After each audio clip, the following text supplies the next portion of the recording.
Hey guys, in this video, I'll show you how to fix non-tradable symbol in Tradingview. Alright, so let's begin. If you encounter a non-tradable symbol message while attempting to trade on Tradingview, the solution typically involves selecting the correct tradable symbol.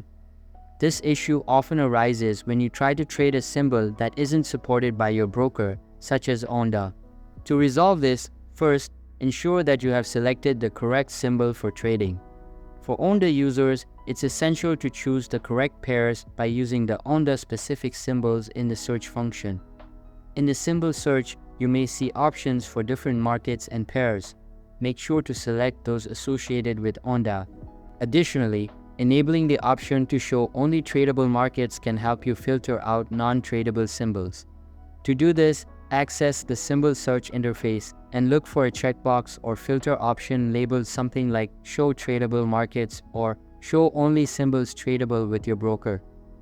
Enable this feature to display only the symbols you can trade with ONDA.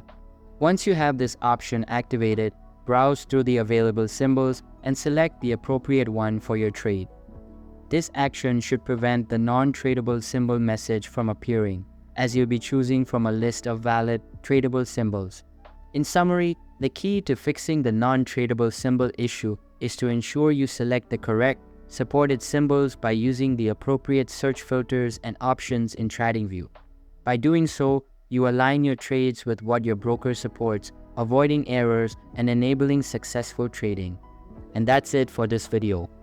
If you find this helpful, consider subscribing and giving this a big thumbs up. Thanks.